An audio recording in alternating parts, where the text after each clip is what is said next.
you want to have Terraform running on your system, it's very easy. You can actually go on to the downloads page when it comes on to Terraform itself.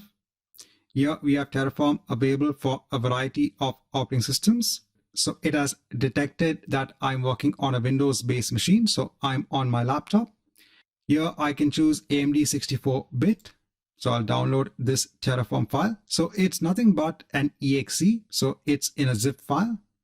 I'm going to copy this onto one of my temporary directories. It'll be in my downloads folder. I'll just copy it onto a temp directory.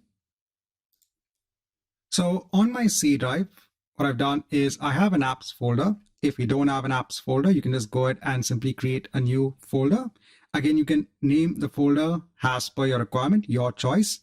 If you don't have permissions over your C drive, your C volume, then if you have a D drive, you can create a folder there and you can copy the zip contents there itself. Now I'll right click and I'll hit on extract all. I'll hit on extract. It'll open up the folder and all we have is a Terraform application file. This is nothing but an executable. So this executable is what we'll be using when it comes on to executing Terraform based commands. We'll be having our configuration files in place and then we can run those configuration files with the help of Terraform. Now I'm going to right click and copy this. I'll go on to my apps folder. I'll paste it here. Now I don't need these folders anymore, so I'll delete them.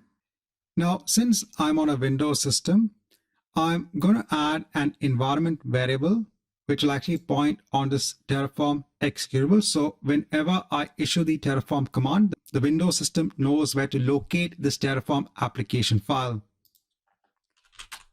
So I'm going to go on to control panel in my system, on my system basically. I'm going to go on to system and security. I'll go on to system. Here I'll go on to advanced system settings, environment variables. Here I'll go on to the path variable. I'll just double click this. Here then I can create a new value for the environment variable. I can put the directory of CApps, hit on OK. I'll hit on OK for the environment variables.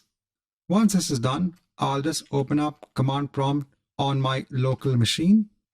And here, if I do a Terraform version, I can see the Terraform version in place. So that means we now have a link onto the Terraform executable.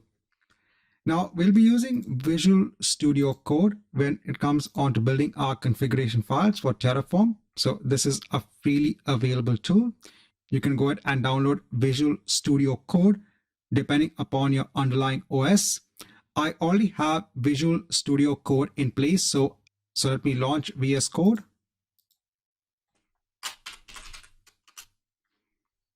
So here I have launched Visual Studio Code. On my local machine, I have also created a temp directory. So we'll have our configuration files within this temp directory.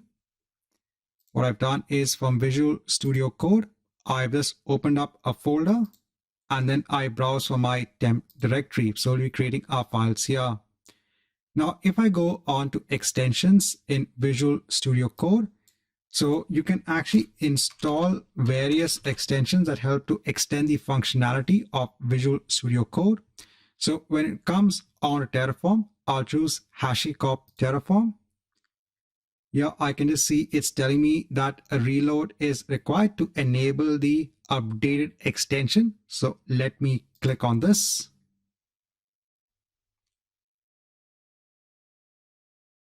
Now next, I'll again search for Terraform in extensions.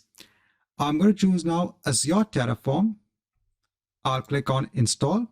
So the first is the generic extension of Terraform itself. This is an extension which will also help us to work with Azure from Terraform itself. So we have everything in place. Then what you can do is we can go ahead and create a new file. Here, let me just close this. When you select a language, Now you can specify Terraform. I'll save the file. I'll just call it main. So it's a main.tf file. This is going to be our Terraform configuration file. So let's mark an end onto this chapter wherein we have our setup in place when it comes on Terraform. Now, in the subsequent chapters, in the subsequent videos, we are going to see now how to start working with resources on the Azure platform by the use of Terraform.